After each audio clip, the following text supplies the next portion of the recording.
নমস্কার বন্ধুরা, আমি সহিনী অলৌকিক জোনের আসরে তোমাদের অনেক অনেক স্বাগত জানাচ্ছি।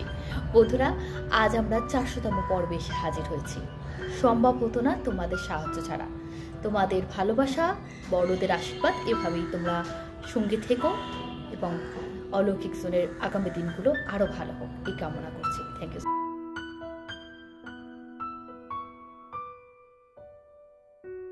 করব ওনার নাম বাপ্পা।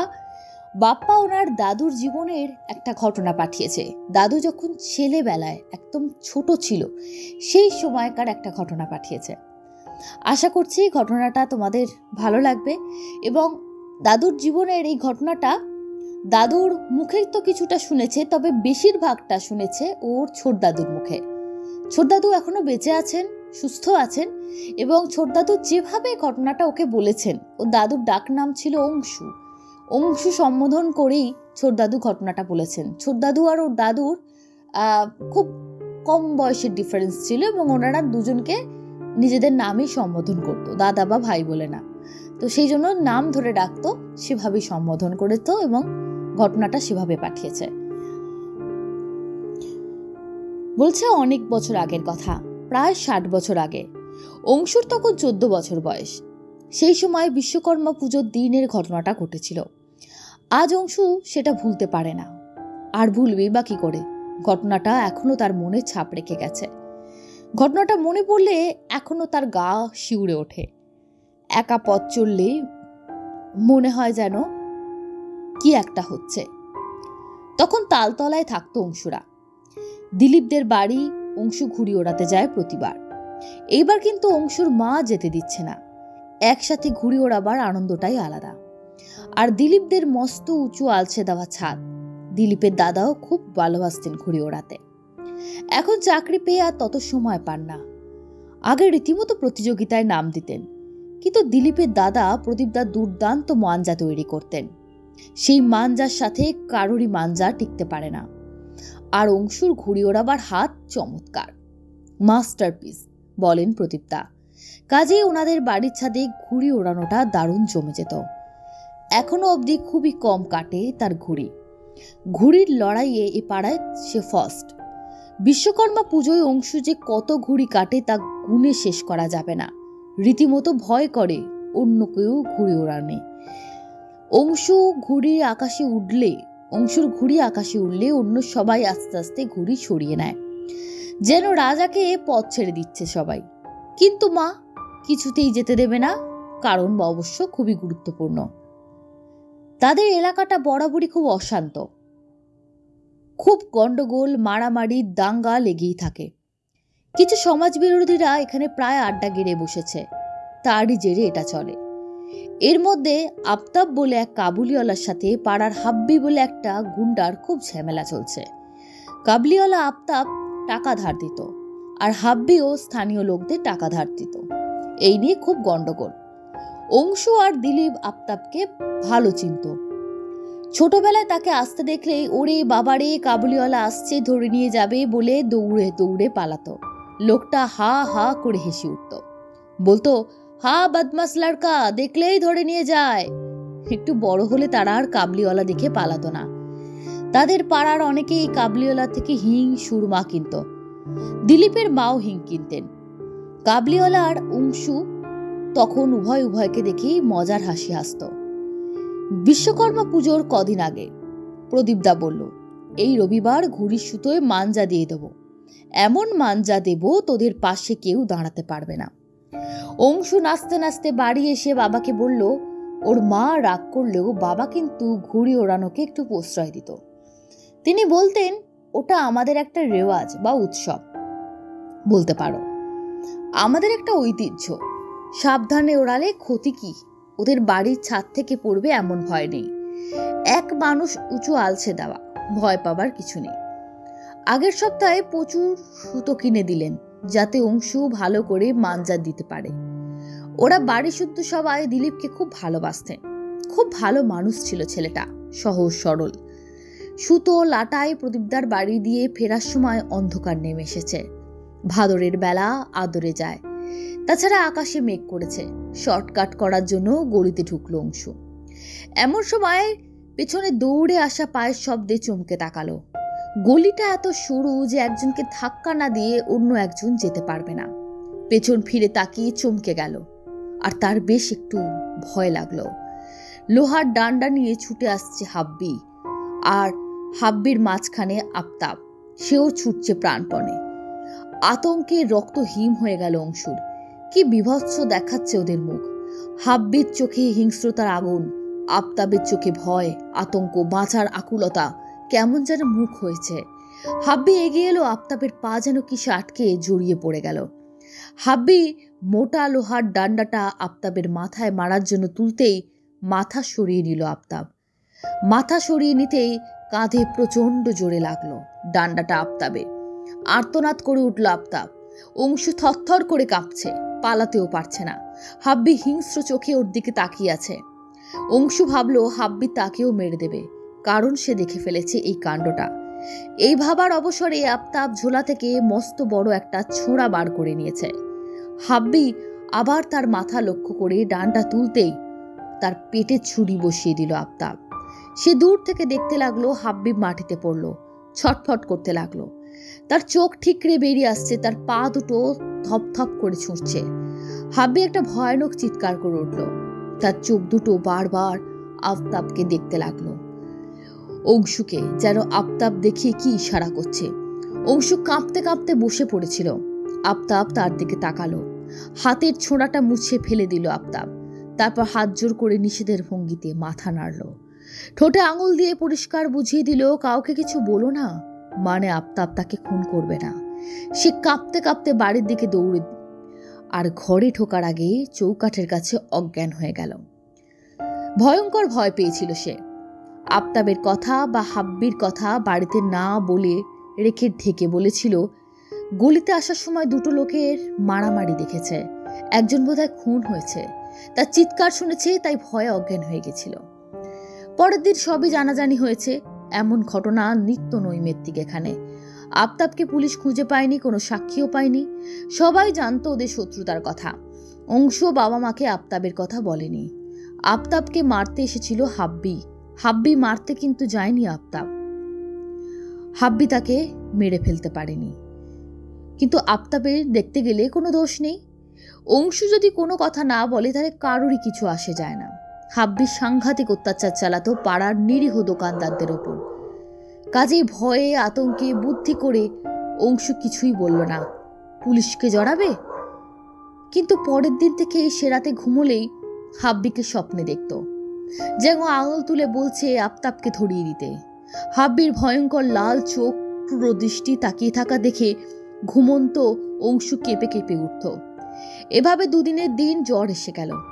অমন ভয়াবহ ঘটনার মুখোমুখি হওয়ায় ভয় পেয়ে জ্বর হয়েছে অংশুর। বাবা ওষুধের ব্যবস্থা করলেন। বেশ কদিন ভুগে অংশু ধীরে ধীরে সুস্থ হয়ে উঠল। কিন্তু সেই গোপন ভয়টা তাকে কুড়ে কুড়ে খাচ্ছিল। নিঃশব্দে কেউ পেছনে এসে দাঁড়ালে, পেছনে কারো ছায়া দেখলে সে ভয়ে চমকে উঠত।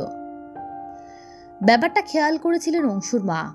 তিনি মনে করতেন তার ছেলের হাওয়া বাতাস লাগার ধাত। তিনি ছেলেকে খুব সামলে রাখতেন। অংশুর বাবা মোটেই এসবে বিশ্বাসী ছিলেন না। অংশুর মা তাকে একলা বার হতে দিচ্ছিলেন না।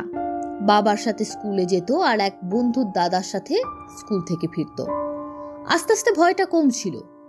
অংশুর ঘুড়ি ওড়ানোটা ছিল নেশা, তাই যত বিশ্বকর্মা পুজো আসতে লাগলো ততই ভয়টা কেটে গেল, আনন্দ হতে শুরু করলো। মার একটাই কথা, ওই রকম খুনের ঘটনা দেখে ভয় পেয়েছে, হাওয়া বাতাস লাগবে ওই রাস্তায় গেলে।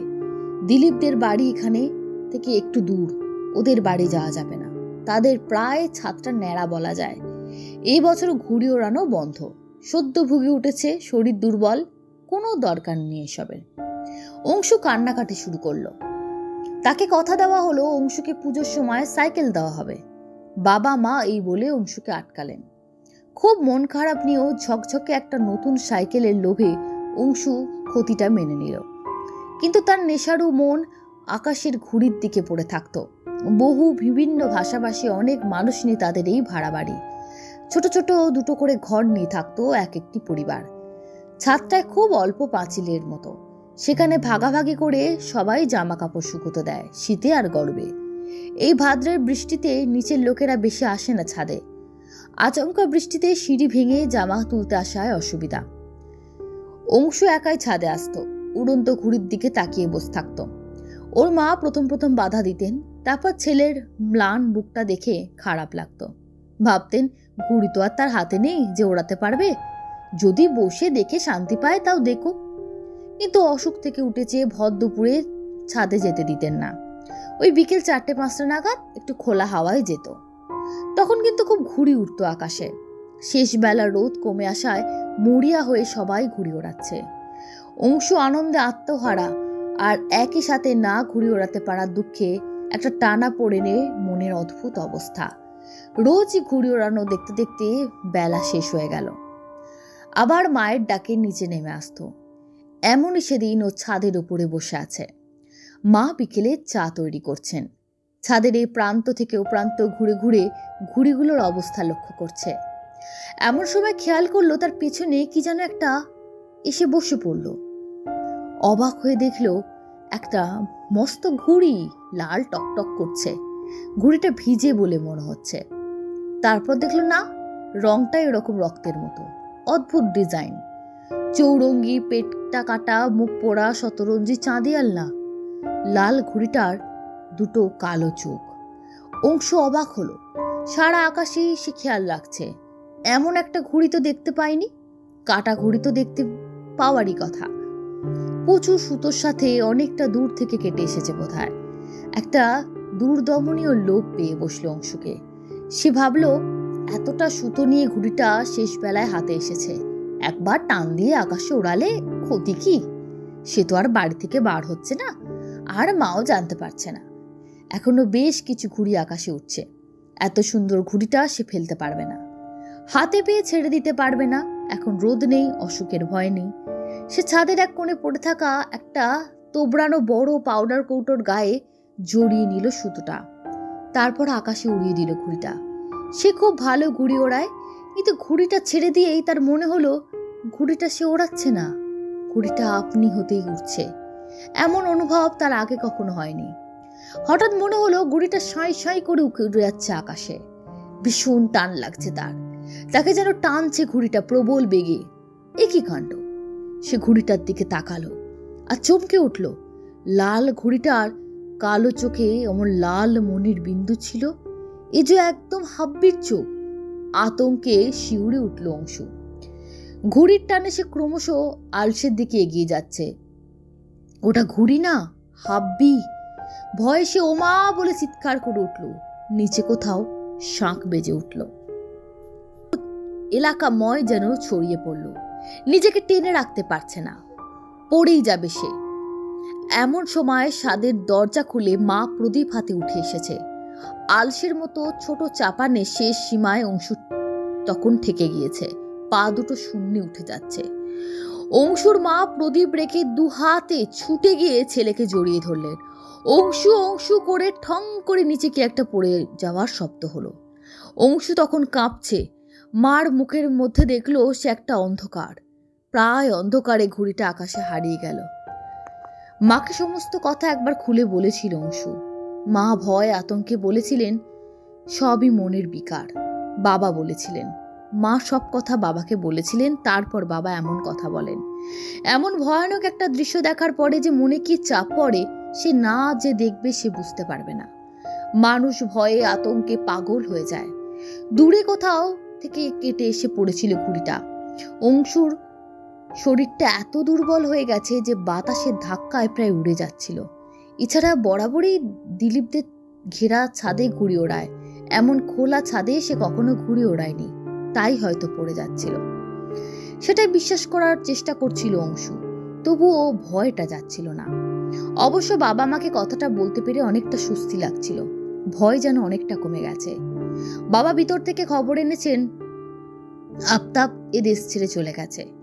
মা তাছাড়াও শুক্রবার মসজিদে গিয়ে বাতি জেলে জল পোড়া এনেছিল আর একটা তাবিজ এনেছিল। বাবা খুব রাগারাগি করেছিলেন, কিন্তু প্রথম মা তো, বাবার ভয় আর এবার পাননি। অংশু অবশ্য আর ভয় পায়নি। বাবার মতে বাবা মাকে বলার পর ওর চাপা পড়া আতঙ্কটা কেটে গেছিল। মা অবশ্য তাবিজটা সুতো বদলে দিতেন প্রায়, যাতে তাবিজটা ছিঁড়ে হারিয়ে না যায়। তবে একটা অদ্ভুত ব্যাপার, উত্তরটা অংশু আজও পায়নি। বাবা সেই ঘটনার পরদিন দিনের বেলায় অংশুর হাত ধরে ছাদে নিয়ে গিয়ে দেখিয়েছিলেন কিভাবে ঘুড়ি ওড়াতে গিয়ে ব্যালেন্স হারিয়ে অংশু পড়ে যাচ্ছিল। কোনো ভূত প্রেত তাকে ফেলে দেয়নি। অংশুও এক মনে সেটা ভাবার চেষ্টা করছিল। আর তখন ছাদের নিচে সরু মেথর জমাদার যাওয়ার প্যাসেজটা চোখে পড়তেই চমকে ওঠে। চৌকানো কি একটা যেন চকচক করছে। ওখানে কেউ যায় না, ওই পথ দিয়ে ম্যাথর পায়খানা খাটতে আসে। জিনিসটা কি দেখতে নিচে গিয়ে জানলা দিয়ে উকি মেরেছিল। একটা কালো ময়লা মোটা সুতোয় বাঁধা পেতল না তামার তক্তি। এটা তারা বহুবার হাব্বির গলায় দেখেছে। এটা কার? এটা এখানে এলো কি করে? জমাদার ছাড়া এই পথে তো কেউ ঢোকে না। মাকে একবার চুপি চুপি বলেছিল। মা চানের আগে খুব লুকিয়ে দেখতে গেছিল। সেটা ওখানেই ছিল। মা চিন্তিত হয়েছিলেন। স্নান সেরে এসে বাবাকে বিশ্বাস করাবার জন্য জানলা দিয়ে দেখাতে নিয়ে গেছিলেন, কিন্তু দেখাতে পাননি। সেটা তখন আর সেখানে ছিল না। আধ ঘন্টা তফাতে জিনিসটা গেল কোথায়? ওখানে তো কোনো লোক যায় না। ম্যাথরও কতদিন আসেনি। মা আবার অংশুকে নিয়ে মসজিদে গেছিলেন। মস্ত বড় চামড় দিয়ে ওখানকার বাবা ঝেড়ে দিয়েছিলেন। তার মুখ গম্ভীর, আর বলেছিলেন কবচটা যেন সারা জীবন গা থেকে না খোলে, ভেঙে গেলে সব শুদ্ধ করে আরো একটি কবচে যেন ভরে রাখে। তাই চলছে আজ অব্দি। তবুও অংশু ঠিক সন্ধ্যাবেলায় একা কোথাও যায় না। অনেক পরে তারা বাড়ি বদলেছিল, তিল জলায় ওরা চলে গেছিল। কিন্তু আজ কখনো কখনো অংশু সন্ধ্যের মুখে বারান্দায় গেলে মনে হয় রাস্তার মোড়ের মাথায় লাইট পোস্টের থেকে একটু দূরে একজন লুঙ্গি পরা কে যেন দাঁড়িয়ে আছে, তার দিকে মুখ করে। তার চোখ মুখ দেখা যায় না। একদিন তুমুল বৃষ্টির মাঝেও লোকটা এদিকে মুখ করে দাঁড়িয়ে থাকলো। এখন অংশুর নাতি আছে, তাকে ডেকে বলেন, ওই লোকটাকে দেখেছিস? বৃষ্টির দাঁড়িয়ে কি যেন একটা করছে বলতো। ফিচলে হাসি এসে নাতি বলে, কারোর জন্য অপেক্ষা করছে গো। অংশু বলেন, সিরিয়াসলি বলছি, কি করছে বলতো? নাতি চোখ কুচকে বলে, কিছু তো করছে না, এদিক ওদিক তাকিয়ে না, শুধু দাঁড়িয়ে আছে। মনে হয় তো আমাদের দিকে তাকিয়ে আছে। অবশ্য স্পষ্টভাবে বোঝা যাচ্ছে না, তবে এদিকে যে তাকিয়ে আছে সেটা শিওর। তার মানে তিনি ঠিকই দেখেছেন, মনের ভুল নয়। তার ছেলে ছাতা সমেত ভেজা হয়ে, কাক ভেজা যাকে বলে, বাড়ি ফিরেছে। উফ, কি বৃষ্টি! রাস্তায় জনপ্রাণী নেই। এমন বৃষ্টি খুব একটা হয় না। অংশু বলে, তাও এই বৃষ্টির মধ্যে লোকটা না জানি কি মতলবে মোড়ের মাথায় দাঁড়িয়ে আছে। ছেলে বলে, কি যে বলো বাবা, কোথাও কোনো লোক নেই। বড় রাস্তা থেকে এই অবধি একটা কুকুর অবধি নেই। উত্তেজিত অংশু নাতিকে দিয়ে ভজাভুজি করালেন। বাপ্পাকে জিজ্ঞাসা কর না, এক্ষুনি একটা লুঙ্গি পরা লোক ওখানে দাঁড়িয়েছিল। বাপ্পা ঘাড় নেড়ে সায় দেয়। বাপ্পার বাবা জোর দিয়ে বলে, আমি ঠিক দেখেছি, কেউ কোথাও নেই। ল্যাম্পপোস্টের আলোয় দুজনই ভুল দেখেছ। দাদু নাতি তোমাদের দুজনেরই চোখের দোষ হয়েছে। অংশু জানে ঠিকই দেখেছে। শুধু মায়ের আনা তাবিজের জোরেই বোধহয় সে কাছে আসতে পারে না, কিন্তু সে আছে। এরকম একটা ঘটনা সচরাচর বন্ধুরা শুনতে পাওয়া যায় না। আজকে 400 নম্বর এপিসোডে আমি ভাবলাম এই ঘটনাটা দিয়েই শুরু হোক। এমন নয় যে এই বন্ধু প্রথমবার আমাদের অলৌকিক জনে ঘটনা পাঠিয়েছেন বলে তার ঘটনা পাঠ করলাম, এটা কিন্তু ভেবো না। এরকম একটা ঘটনা, অংশু ছোট ছিল, চোখের সামনে যেন দেখতে পাচ্ছি ছাদে অংশু ঘুড়ি ওড়াচ্ছে। তারপর সে বড় হয়েছে, তার বিয়ে হয়েছে, সংসার হয়েছে, সেই জায়গাটা কিন্তু লেখক মানে বাপ্পা বাবু বলছেন না। তারপর যখন সে দেখছে লোকটা দাঁড়িয়ে আছে, তখন সে দাদু, তার পাশে তার নাতি বাপ্পা দাঁড়িয়ে আছে। মানে একটা যুগ নাকি দুটো যুগ মাঝখানে কেটে গেছে। অদ্ভুত লাগলো, একদম অন্যরকম লাগলো। তোমরা এরকম ঘটনা শুনেছো যে ছোট থেকে একটা ঘটনা সে বয়ে নিয়ে বেড়াচ্ছে? যেহেতু সে আফতাবের নামটা বলে হাব্বির যে খুনের যেটা বিচারটা পায়নি হাব্বি, আফতাবের নামটা সে পুলিশকে বলেনি। তার যুক্তি ছিল যে হাব্বি খুব অত্যাচার করতো পাড়ার লোকেদের, আফতাব তার থেকে ভালো ছিল। মানে কাবুলিওয়ালা যিনি ছিলেন, যিনি খুন করে পালিয়ে গেলেন, তিনি ভালো মানুষ ছিলেন। তিনি আর হাব্বি কিন্তু আফতাবকে খুন করতে গেছিল, আফতাব কিন্তু যায়নি। কিন্তু ওই যে মৃত্যু যার থাকে তারই হয়। হাব্বিরই মৃত্যু ছিল, হাব্বিই মারা গেছে, কিন্তু হাব্বির ওই আত্মা তাকে বৃদ্ধ বয়স অব্দি তাড়া করে বেড়াচ্ছে। এবং এই বৃদ্ধ বয়সে এসেও তিনি মনে করছেন যে মায়ের সেই তাবিজটা, যেটা মা ছোটবেলায় মসজিদ থেকে এনেছিল, সেটার জন্য আজও তিনি এই বয়সকালেও সুরক্ষিত আছেন, সুস্থ আছেন। অদ্ভুত ঘটনা, আমার খুব ভালো লেগেছে। তোমরা অবশ্যই জানিও কেমন লাগলো। আমি অন্যান্য ঘটনার ক্ষেত্রেও বলি জানিও, কিন্তু এই ঘটনাটায় প্লিজ তোমরা কমেন্ট করো। তোমরাও কি এরকম মানে ঘটনাটা চোখের সামনে দেখতে পেলাম এরকম কিছু ফিল করলে? আজকের দ্বিতীয় ঘটনা পাঠিয়েছেন উৎসব সরকার। উৎসব বাবু বলছেন, ঘটনাটা আমাদের বাড়িতেই ঘটেছে 2016 সালে, এবং এর প্রধান সাক্ষী আমার স্ত্রী। আমরাও জানি ঘটনাটা, কিন্তু যার সঙ্গে ঘটেছে তিনি আমার স্ত্রী। তাই শুধুমাত্র আমাদের নামগুলো সবার এক রাখলাম, জায়গাটার নাম বদলে দিয়েছি এবং আমার স্ত্রীর নামটা ইউজ করলাম না। শুধু তার অনুমতি নিয়ে ঘটনাটা আমি পাঠাচ্ছি। কিছু কিছু জিনিস এমন থাকে যেগুলো খুব মনের গভীরে ছাপ ফেলে যায়। এই ঘটনাটাও সেরকমই একটা ঘটনা। খুব স্বাভাবিকভাবে আমরা কিছু ঘটনাকে জীবনে নিই, তারপর কি হয়, কেন হয়, কোথা থেকে হয়েছিল, এগুলোর আমরা সদুত্তর পাই না। এই ঘটনাটা সেরকমই। বলে রাখা ভালো, আমার বাবা একজন পেশায় উকিল, উনি হাইকোর্টে প্র্যাকটিস করতেন। বাড়িতে আমাদের প্রচুর দেশি বিদেশি কুকুর ছিল। তবে আমার দাদা বিশেষ করে কুকুর হোক বিড়াল হোক, রাস্তায় যদি দেখে কোনো অসুস্থ হয়ে পড়ে আছে, তার পায়ের ওপর দিয়ে কোনো গাড়ি চলে গেছে বা এরকম কিছু দেখলে দাদা থাকতে পারতো না। আমাদের কুকুর পোষার যে শখ বা এই পশুপ্রেম বিষয়টা, এটা কিন্তু আমার দাদাই শুরু করেছিল। ও তুলে নিয়ে আসতো, তাদের সেবা শুশ্রূষা করতো, মা বাবাকে একদম মাথা খারাপ করে দিত যতক্ষণ না তারা সুস্থ হচ্ছে তাদেরকে বাড়ি থেকে বার করবে না। এবং বিষয়টা এমন একটা জায়গায় পৌঁছলো যে রাস্তায় গরমকালে যখন আমরা বাড়িতে পাখা চালিয়ে শুয়ে আছি, তখন দাদা দেখতো কুকুরগুলো জিভ বেরিয়ে গেছে গরমের চোটে। ও এইগুলো দেখে কষ্টটা সহ্য করতে পারতো না, ও ছুটে ওদেরকে নিয়ে আসতো। এবার আমি ওরই ভাই, ওর দেখা দেখি আমিও ওর সঙ্গে হাত লাগাতাম। ওর মতন হয়তো অতটা পারতাম না, কিন্তু ওদেরকে খাবার দেওয়া, ওদেরকে জল দেওয়া, টাইম টু টাইম ইঞ্জেকশন দেওয়া, এসব আমরা দু ভাই করতাম। পাড়ার সবাই আমাদেরকে ভালোবাসতো, এখনও বাসে, এবং তারা পারলে আমাদেরকে হেল্পও করতো। আমাদের দেখা দেখি আরও কয়েকজন শুরু করলো পাড়ায়, কিন্তু তারা আর কন্টিনিউ করতে পারেনি। কেউ বলতো বড্ড বাড়াবাড়ি করে, আবার কেউ বলতো না, কুকুরের সেবা করছে, বিড়ালের সেবা করছে, এগুলো খুবই ভালো। তো কারোর কাছে ভালো বা মন্দ এই সার্টিফিকেটগুলো পাওয়ার জন্য আমরা কিছু করতাম না বা আজও করি না। আমরা মন থেকে ভালোবাসি, মন থেকে ফিল করি, এবং বারবারই বলছি আমার দাদা হচ্ছে সবার আগে। সেই এইটা প্রথম আমাদের পরিবারে শুরু করেছিল। তারপর থেকে যেটা হলো, একটা সময় দাদা যখন সব সময় কুকুরদের নিয়ে আসতো, শীতকালেও ওদেরকে একটা মা সোয়েটার বানিয়ে দিত। আমাদের পাড়ায় যে কজন কুকুর, প্রত্যেকের একটা সোয়েটার ছিল। আমাদের বাড়িতে এলে নিয়ে এসে তাদেরকে সোয়েটার পরিয়ে দেওয়া, তাদের ইঞ্জেকশন দেওয়া, এই সমস্ত কিছু করা হতো, বা ম্যাক্সিমাম সময়টা ওরা আমাদের বাড়িতে বসে থাকতো। তো বাড়িতে আমাদের সত্যনারায়ণ পুজো হতো। সত্যনারায়ণ পুজোর প্রসাদ গোটা পাড়ার লোককে দেওয়া হতো, প্রতি পূর্ণিমায় পুজো হতো। কিন্তু একটা সময়ের পর, যেহেতু সবসময় রাস্তার কুকুররা আমাদের বাড়ি থাকে, পাড়ার লোকেদের মধ্যে বোধহয় সামনাসামনি কেউ বলতো না, একটা ঘৃণার মনোভাব আমাদের প্রতি তৈরি হয়েছিল।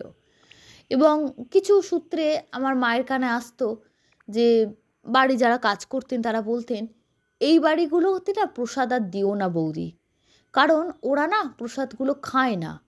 ওরা আলোচনা করে যে লোম পড়ে কুকুরের, নোংরাভাবে ওরা থাকে, সারাদিন রাস্তার কুকুর বাড়িতে বসে থাকে, ওদের প্রসাদ বড় ঘৃণা করে। সুতরাং ওদের প্রসাদ দিও না, যাদের মনে ভক্তি নেই এবং এই অবলা প্রাণীগুলোর একটা আশ্রয় পাচ্ছে, তাদের ভালো লাগছে না, তাদেরকে প্রসাদ দেওয়ার দরকার নেই। তো একটা সময়ের পর মা সত্যি আস্তে আস্তে কমিয়ে দিলেন প্রসাদ দেওয়া, আর কাউকে প্রসাদ দিতেন না। বুঝতে পারতেন তারা কেউ মুখে বলছে না, মন থেকে কেউ চাইছে না তাদের বাড়িতে প্রসাদ নিতে। এবার পাড়ায় প্রত্যেক বছর শীতকালে আমাদের পিকনিক হয়, গোটা পাড়ার প্রত্যেকে, বাচ্চা থেকে বৃদ্ধ সবাই আমরা যোগদান করতাম। একটা বছর হয়েছিল আমাদের বাড়িতেও হয়েছিল। তখন বাড়িতে কুকুরের লোম পড়ে আছে, এখানটা নোংরা, এইভাবে সবাই খুব আপত্তি জানিয়েছিল। কেউ সামনে বলেছিল, কেউ পেছনে বলেছিল। তারপর থেকে আমরা সব রকমভাবে থাকলেও বাড়ির মধ্যে আর কিছু অ্যালাউ করতাম না। কিন্তু লোকেরা বলছে বলে আমরা এই কুকুর বেড়াল এদেরকে যেটুকু আমরা চেষ্টা করি তাদেরকে সাহায্য করার, তাদেরকে ভালোবাসার, তা আমরা কমাইনি। লোকে যে যা বলে বলুক। এতগুলো কথা কেন বললাম, সেটা ঘটনাটা না যদি আগে থেকে বলতাম আপনারা বুঝতে পারতেন না। এবার কালক্রমে আমরা আস্তে আস্তে বড় হই, আমরা নিজেরাও, আমার দাদা ওকালতির সঙ্গে যুক্ত, আমি অন্য প্রফেশনে আছি। আমার প্রফেশনটা আমি বলছি না, সেটা এখানে খুব একটা উপযুক্ত নয় বলা, প্রয়োজনও নেই। দাদার যিনি স্ত্রী, তিনিও বাই ডিফল্ট পশুপ্রেমিক। সুতরাং তিনি যখন বৌদি যখন বাড়িতে এলেন, বৌদির সোনায় সোহাগা, বৌদির নিজস্ব কুকুর ছিল বাড়িতে, বাপের বাড়িতে। বৌদি তাকে শুদ্ধ নিয়ে এলো এবং আমাদের এই পরিবার আরও বড় হয়ে গেল। আমাদের এই 4 পেয়েদের পরিবার বিশাল বড়। আমরা 2 পেয় মানুষ 3 জন ছিলাম, 4 পেয় মানুষরা আমাদের বাড়িঘর ভর্তি করে দিয়েছিল। এরকম করতে করতে আরও অনেকটা সময় গেল। 3 জন কেন বলছি, বাবা অনেক সময় বিভিন্ন কাজের সূত্রে এদিক ওদিক যেতেন। এরপর বৌদি কোনো সমস্যা হয়নি, বৌদি এসেছেন, বৌদি আমাদের সঙ্গে যুক্ত হয়ে সব কিছু করেন। ইতিমধ্যে বাবাও অবসর নিয়েছেন, বাড়িতে থাকেন, সময় কেটে গেছে। 2016 সাল জানুয়ারি আমার বিয়ে হয়। আমার স্ত্রী, এটা আমাদের বিয়েটা ছিল সম্পূর্ণভাবে অ্যারেঞ্জ ম্যারেজ। আমরা বিয়ের আগে কেউ কাউকে চিনতাম না। যতটুকু কথা বলার সুযোগ হয়েছিল তাতে একে অপরকে বোঝা জানার অত বেশি সুযোগ আমাদের হয়নি। একদম বেসিক কিছু কথাবার্তা ছাড়া তেমন কোনো কথা হয়নি। তারপর আমাদের বিয়ে হয়ে যায়। বিয়ে হওয়ার পর আমার স্ত্রীর প্রথম যেটা সমস্যা হয়, আমি বুঝতে পারি, প্রথম তো সে ঠিক ছিল, কুকুরের এই উৎপাত তার একদম পছন্দ হতো না। কিন্তু আমরা বাড়ির প্রত্যেকে, আমার মা, বাবা, আমি, আমার দাদা এবং কি বৌদি, প্রত্যেকে এই বিষয়টা এত ইনভলভ দেখে সে প্রথমে কিছু বলতে পারতো না। প্রথম 2-3 মাস সে কিছু বলতে পারেনি। কিন্তু আস্তে আস্তে সে তার বিরক্তি প্রকাশ করতে শুরু করলো। কখনো কখনো কুকুররা তো একতলায় থাকতো, ওরা মাঝে মাঝে একটা হল ঘর কুকুরদের জন্য ছেড়ে দেওয়া হতো। গ্রীষ্মকালে পাখা চালিয়ে দেওয়া হয়, সবাই এসে ওইখানে শুয়ে থাকে, আমাদের পাড়ার কুকুররা। এবং এটা বলে রাখা প্রয়োজন, আমরা যবে থেকে আমাদের পাড়ার কুকুর বা বেপাড়ারও কোনো কুকুর অসুস্থ হলে আমরা নিয়ে এসে আনতাম, তার ট্রিটমেন্ট করাতাম, তারপর তাকে ছাড়তাম, প্রয়োজন হলে হসপিটালেও দিতাম। কিন্তু যখন থেকে আমরা এদেরকে একদম পুরোপুরিভাবে শুরু করেছিলাম এদেরকে রাখা বা এদের দেখা, আমরা বিদেশি কুকুর যারা আমাদের ছিল প্রথম জীবনে, তারা মারা যাওয়ার পর আমরা কিন্তু কুকুর কিনিনি, আমরা এদেরকে নিয়েই থাকতাম। তো এই কুকুরগুলো, আবার এই কুকুরদের যখন এদের ছানাগুলো সব নিয়ে একটা বিশাল বড় পরিবার আমাদের। একতলায় হল ঘরে ওরা আসতো, থাকতো, ওখানেই খাওয়া দাওয়া হতো। তো ন্যাচারালি মানুষের মতো তো ওরাও তো পরিষ্কার পরিচ্ছন্ন বোঝে না, তাও 2 জন লোক ছিল এগুলো সব কিছু পরিষ্কার করার, এখনও আছে। কিন্তু তবু আমার স্ত্রীর প্রচণ্ড ঘেন্না লাগতো। ও সবসময় বলতো কিরম একটা নোংরা লাগে, এখানে লোম পড়ে আছে, ওখানে এই পড়ে আছে। তো 3-4 মাসের মাথায় একদিন আমার স্ত্রীর বোধহয় কোনো প্রয়োজনীয় কিছু জিনিস, একটা কুকুর সে 2 তলায় উঠে এসেছিল, উঠে কিছুতে একটা মুখ দেয় বা কিছু করে, সেটা আমার পরিষ্কারভাবে এখন মনে নেই। তো তাতে আমার স্ত্রী মারাত্মক রেগে যায়, রাগটা তার ভেতরে অনেক দিনই জমছিল। তো এই বিষয়টা সে মারাত্মক রেগে যায় এবং রেগে গিয়ে সে বলে, আমি এইভাবে আমার পক্ষে থাকা সম্ভব হচ্ছে না, আমি চলে যাচ্ছি। তো আমার শ্বশুর বাড়িতে, সেখানে সবাই তাকে বোঝায় যে এরকম কুকুর, রাস্তার কুকুর বাড়িতে আছে বলে এটা তো কোনো কাজের কথা না, রাগ করে চলে আসা। আবার তাকে বোঝানো হয়, সে চলে আসে। তার 2-3 মাস বাদে আরও মারাত্মক সমস্যা শুরু হয় আমাদের সবার সঙ্গে। সে কিছুতেই এই কুকুরের উৎপাত মেনে নেবে না। সে চাইছিল আমরা আলাদা যাতে ফ্ল্যাট কিনে চলে যাই। এবার আমাদের যৌথ পরিবার, আমরা একসঙ্গে থাকি, আমাদের কারোর সঙ্গে কারোর কোনো মানবিমান সমস্যা নেই। শুধুমাত্র এই একটা কারণে বাড়ি ছেড়ে চলে যাওয়া। তাছাড়া আমরা এই কুকুরগুলোকে ছেড়ে যাওয়া আমার পক্ষেও সম্ভব ছিল না। আমি প্রচণ্ডভাবে ওদের সঙ্গে, ওদের প্রত্যেকের এক একজনের এক একটা নাম আছে, ওদের ভীষণভাবে আমি কানেক্টেড। ভাবতে পারি না ওদেরকে ছেড়ে চলে যাবো, ওদেরকে দেখতে পাবো না। তো সেটা আমার স্ত্রীর প্রচণ্ড বাড়াবাড়ি মনে হতো যে না, এত বাড়াবাড়ি মেনে নেওয়া যায় না। তো এমন সময় লালি, ওই কুকুরদের মধ্যে একজন কুকুর, সে সন্তান প্রসব করে। অনেকগুলো ছানা হয়। ছানাগুলো পায়ে পায়ে ঘুরে বেড়াতো। আমার স্ত্রী তখন কলেজে পড়াশুনো করতেন, 3rd ইয়ার। কলেজ যাতায়াত করতো, ওরা পায়ে পায়ে ঘুরে বেড়াতো। তো ওনার খুব বিরক্ত লাগতো। তো পাড়ায় যারা মিউনিসিপ্যালিটি থেকে আসে কুকুর নিয়ে যায় বা ময়লা পরিষ্কার করে এগুলো করে, উনি আমাদের কাউকে না জানিয়ে, মানে আমার স্ত্রীর কথা বলছি, একটা ভুল করে ফেলে। মানুষ রাগের বশে যে ভুল করে ফেলে, আমার স্ত্রীও সেরকম ভুল করে ফেলেন। ও কি করে, কাউকে কিছু না জানিয়ে ওদেরকে খবর দেয়, এবং যখন আমরা কেউ প্রেজেন্ট ছিলাম না বাড়িতে, সেই সময় ও কুকুরগুলোকে, মানে ছানাগুলোকে গাড়িতে তুলে দেয়। এই বিষয়টা আমরা পরে জানতে পারি। প্রচণ্ড আমাদের পরিবারে রাগারাগি, অশান্তি হয় যে এটা কি করলে তুমি। এবং ওই যে লালির কান্না, ওই যে সন্তান হারানো একটা মায়ের কান্না, ভাবতে পারা যায় না। একটা ছানাও ছিল না, প্রত্যেককে তুলে দিয়েছিল। এবং ও বলেছিল আমি তুলে দিয়েছি, তুলে দিয়েছে নাকি নিজে গিয়ে কোথাও ছেড়ে দিয়ে এসেছিল আমি জানি না, সেটা ক্লিয়ার নয়। এটা নিয়ে প্রচুর আমাদের পরিবারে অশান্তি হয়েছিল। তারপর সংসারে শান্তি রক্ষার্থে এই বিষয়টা নিয়ে আমরা আলোচনা করিনি। কিন্তু মারাত্মকভাবে,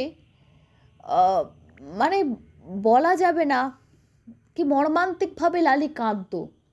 তখন ওকে দেখে মনে হতো না যে ও একটা কুকুর, ভগবান ওকে কুকুরভাবে জন্ম দিয়েছে। যেন প্রকৃত একজন সন্তানহারা মা যেমন কাঁদে, মানে মানুষ মা, তেমনভাবে তার কাঁদতো, চোখ দিয়ে জল পড়তো ওর।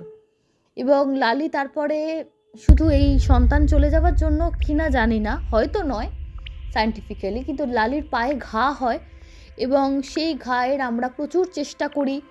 ওটা ইনফেকশনটা বাড়ছিল। এবার কোন একটা বাড়িতে ওর গায়ে গরম ফ্যান ঢেলে দিয়েছিল। কেন সেই বাড়িতে গেছিল, ওরা তো বুঝতেই পারছেন রাস্তার কুকুর, ওভাবে তো আমরা তো চেন দিয়ে বেঁধে রাখতাম না।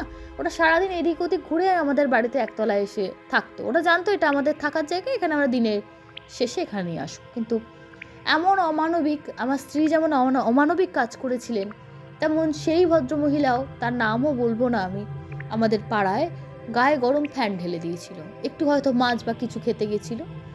তো এই নৃশংস কাজের পরে ঘাটা আরও সেপটিক হয়ে যায়, আরও বাড়াবাড়ি হয়। এবং তার একটা মাস লালি অসহ্য যন্ত্রণা সহ্য করেছে। আমরা অনেক চেষ্টা করেও লালিকে বাঁচাতে পারিনি। শেষের দিকে দিনে 2 বেলা ডাক্তার আসতো আমাদের বাড়িতে। কোনো চিকিৎসার ত্রুটি করিনি, সবাই জানে। ইভেনকি আমার দাদা মাঝে মাঝে কোর্ট কামাই করে বসে থাকতো যেদিন খুব বাড়াবাড়ি হতো। লালি মারা যায়। তারপর আমার স্ত্রী একদিন স্বীকার করে ফেলেন যে উনি কুকুরগুলোকে ওরকম তুলে দিয়েছেন। এখানে যদি কারোর কোনো সংশয় থাকে তাহলে বলে দিই, প্রথমে কিন্তু আমার স্ত্রী কাউকে জানাননি যে বাচ্চাগুলোকে উনি ওরকম তুলে দিয়েছেন। কিছুতেই উনি স্বীকার করেননি। আমাদের একটা সন্দেহ হয়েছিল, কিন্তু উনি বলেছিলেন ও কোথায় গেল আমরা কি করে জানবো। কিন্তু 4টে বা 6টা বাচ্চাই মিসিং, এটা কিভাবে সম্ভব? একটা তো থাকবে, এদিক ওদিক করে চলে যেতে পারে, কিন্তু প্রত্যেকটা বাচ্চা মিসিং।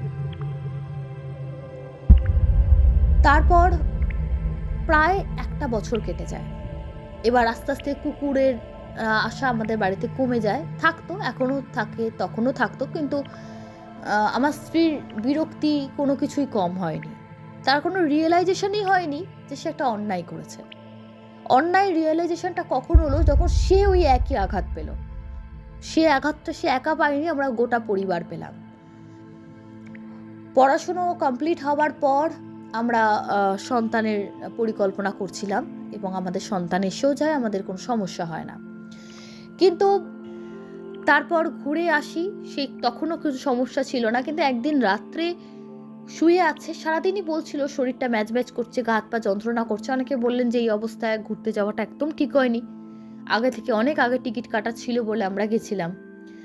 কিন্তু একদিন রাত্রে হঠাৎ করেই তার ব্লিডিং শুরু হয়, হসপিটালে নিয়ে যাওয়া হয়, তখন জানা যায় যে মিসক্যারেজ হয়ে গেছে। মিসক্যারেজ হওয়ার পরে আমার স্ত্রী যেভাবে কান্নাকাটি করছিল, এবং কান্নাকাটি করতে করতে সে নিজের অপরাধ স্বীকার করে ওই হসপিটালে বসে, এবং বারবার লালির কাছে ক্ষমা চায় যে লালি, আমি তোর বাচ্চাগুলোকে এরকম করলাম, আমি ওদেরকে দূরে পাঠিয়ে দিলাম, আমার সন্তানেও কেউ কেড়ে নিল। লালি তো কাউকে অভিশাপ দেয়নি, লালি তো মানুষ ছিল না যে বলবে আমার যেমন হয়েছিল তোমারও হোক, বা লালি দেখেছিল যে তার বাচ্চাগুলোকে কে কোথায় পাঠিয়ে দিয়েছে। কিন্তু মা তো মাই হয়।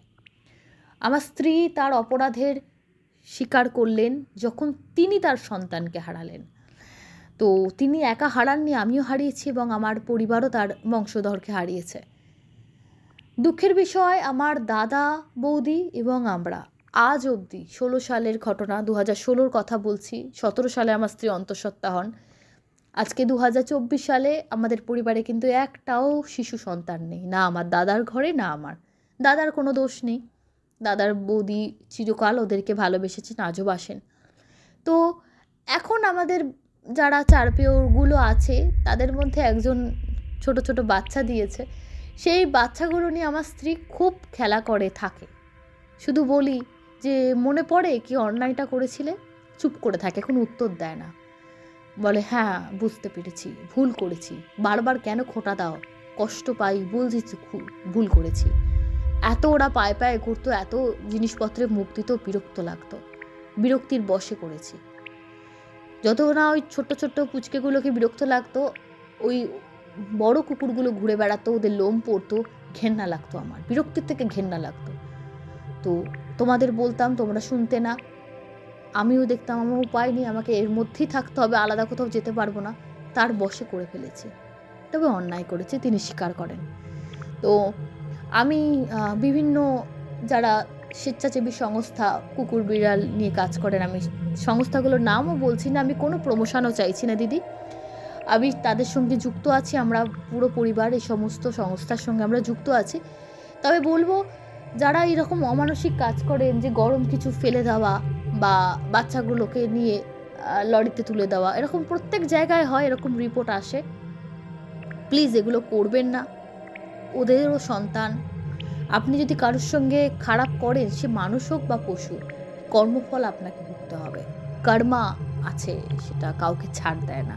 আপনি ঈশ্বরে বিশ্বাস করুন নাই বা করুন, কর্মা, ল অফ কর্মা আপনাকে মানতেই হবে। এ ছিল ঘটনা দিদি। ভৌতিক কতটা জানি না, তবে ভৌতিক হয়তো সেভাবে লাগবো না কাউকে, খুব দুঃখজনক লাগবে, কিন্তু আমার স্ত্রী রাত্রিবেলায় স্বপ্ন পেত। যখন আমার সন্তান মিসক্যারেজ হয় তারা কিছুদিন আগে প্রচণ্ড স্বপ্ন পেত। স্বপ্নে লালির ওই কান্না মুখ দেখতে পেত, লালি কাঁদছে, আর ওই ছোটো ছোটো পুচকেগুলোকে যখন ও তুলে দিয়েছিল সেগুলোও দেখতে পেত। এটা আমার স্ত্রী পরে স্বীকার করেছে, তখন ও বলতে পারতো না, ভয়েতে আমরা অশান্তি করব, রাগারাগি করব, কিন্তু ওই লালির কান্না মাখা মুখ কিন্তু প্রতি রাতে ওর স্বপ্নে আসতো। ততদিন এসেছিল যতদিন না আমাদের সন্তান শেষ হয়ে গেছে, ততদিন এই স্বপ্ন কিন্তু রোজ রাত্রে আসতো। ও রাত্রে ঘুমোতে পারতো না, উঠে বসে থাকতো, আমি বলতাম এই সময় এরকম হয়, কিন্তু ওর মনের মধ্যে যে এত কিছু চলছে, ও এত কিছু অপরাধ করে ফেলেছে, এটা আমরা তখনও জানতে পারিনি। তো এই ছিল বিষয়, ভালো লাগলে শোনাবেন। আজকে 400 নম্বর এপিসোডে এই ঘটনাটা কেমন লাগলো বন্ধুরা আমি জানি না, তবে খুব মানবিক লেগেছে, আমি শেয়ার করলাম। স্পেশাল এপিসোডে না হয় হোক না, একটা মা, সে না হয় মানুষ না কুকুর, সে স্বপ্নে সে ভয়ঙ্কর ভয়ে দেখাতে পারেনি, কিন্তু কর্মফল বলুন বা সেই কুকুর মায়ের আত্মা বলুন, সেই মহিলাকে সারা জীবন দেখা দিয়েছে, যতদিন না তার সন্তান নষ্ট হয়েছে ততদিন। তার আত্মা হয়তো বুঝতে পেরেছে যে এই আমার সন্তানগুলোকে কেড়ে নিয়েছিল, তারপর তো সেও অসুস্থ হয়ে মারা যায়। দুঃখজনক ঘটনা বন্ধুরা। আজকে এখানে শেষ করছি, আজকে কোনো রকম কমেন্ট বক্স রাখছি না, আগামী দিনে ফিরে আসবো। তোমরা কে কী কমেন্ট করলে অবশ্যই কেমন লাগলো দুটো ঘটনা অবশ্যই জানিও। ধন্যবাদ। শুভরাত্রি।